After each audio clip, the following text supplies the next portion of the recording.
Alright everyone, you've probably seen the news that MTV, its awards show that used to be really popular, we're talking a decade ago, it's fallen on hard times. It had a record low audience actually watching their awards ceremonies.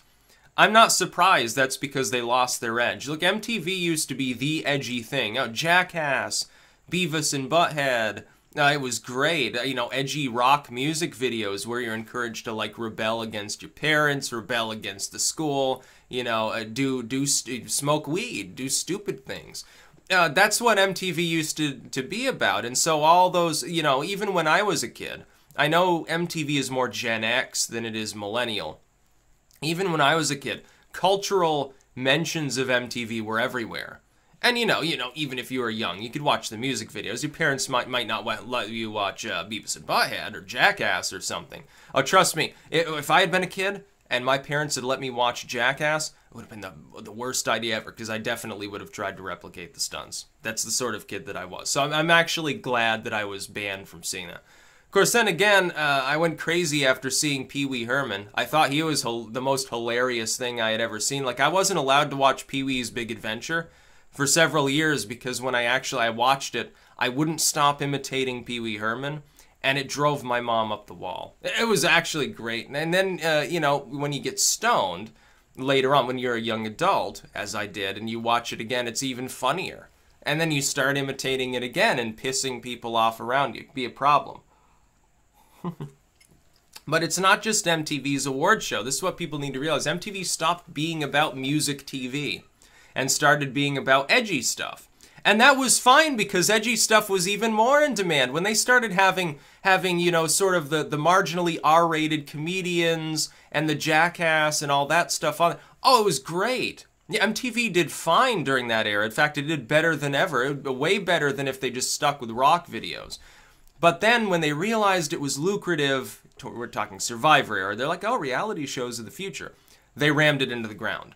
And they stopped doing any music. Now, don't they have like 3 channels or something now? And one of them is actual music TV. And then they have MTV News, which nobody cares about. I remember when they had, I think it was it Dear White Man or something like that. It was some crazy video they made a long time ago. I think it was at the end of the last year. And I made a response to it that I think it got embedded on a couple of major news sites, actually. And I was all gothed out, and I had the slick back hair and the reflective glasses and stuff. It was cool, trust me. And I made a response to that, so I can remember this. And I said in my video that I would hit 100,000 subscribers before MTV News would. And I laughed about it because I'm like, this is exactly a symbol of what's happening in entertainment and news right now. You've got a subsidiary of an enormous corporation, like MTV's huge. MTV News is one of their offshoots. It's still totally under their thumb. It's a multi-million-dollar deal.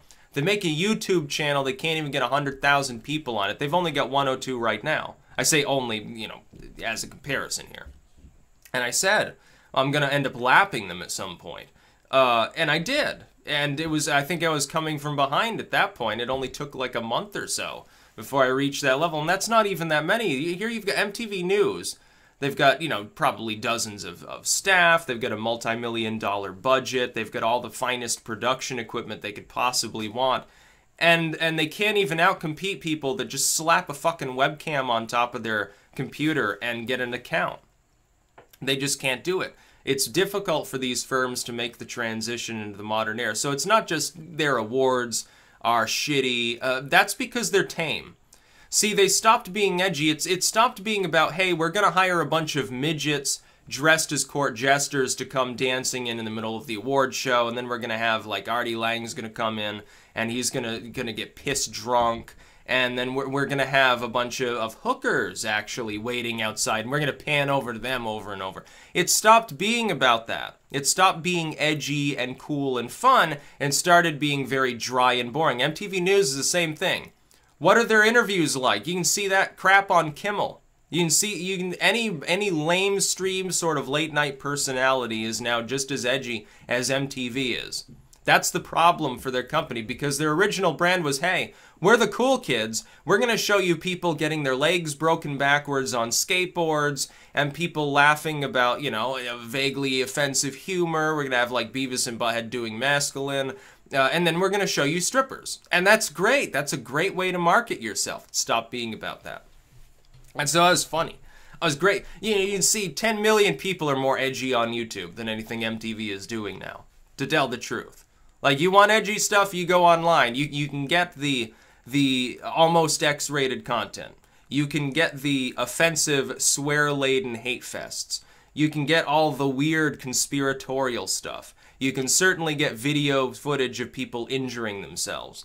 Then again, MTV towards the end there was no different than America's Funniest Home Videos. Like, oh, we can't show people actually getting injured. We'll just show some dude got hit in the balls with a wiffle ball. Haha, that's so funny. Well, that gets old after a while.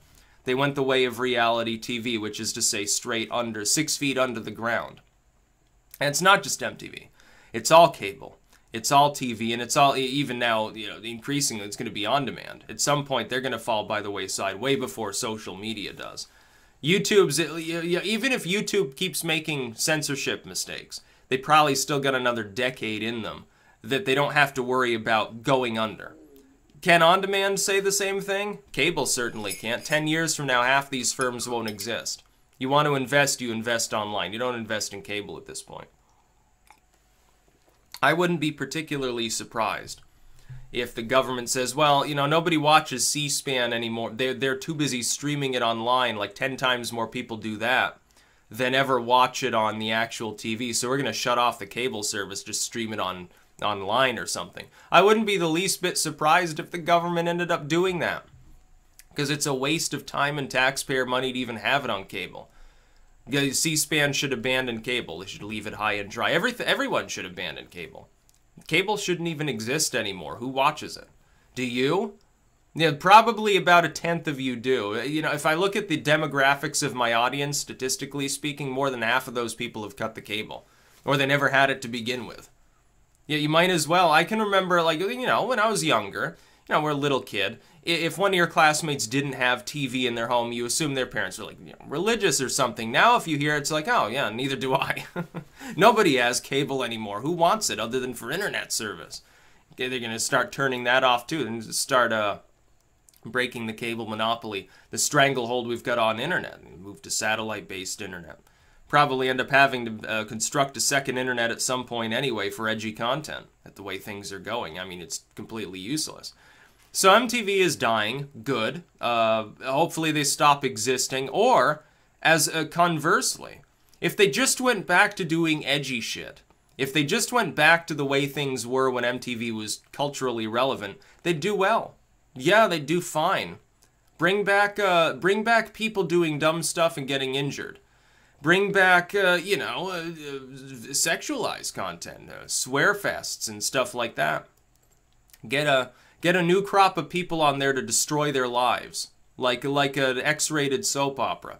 Then you'll do fine. Scrap the MTV News stuff, or if you want to do interviews of people, ask them actual hard questions, like, why are you such a doofus? Why does your music suck? And then when the reporter gets sucker punched, then it'll be 10 times more popular. People like that sort of stuff. That's what they're into. That's what people are interested in. They want chaos and violence and stuff like that. People in lingerie. It's always been what the world is about. But MTV got totally left behind by on-demand. And now on-demand increasingly is being left behind by people with a webcam or a smartphone or something like that. By the way, as to YouTube's new style that I briefly checked out, it's okay. Yeah, it's stripped down and it's kind of a little more bland, but it's no less functional. As long as the functionality's fine, I don't care. I really don't. It doesn't bother me in the least. That's about all. Peace out.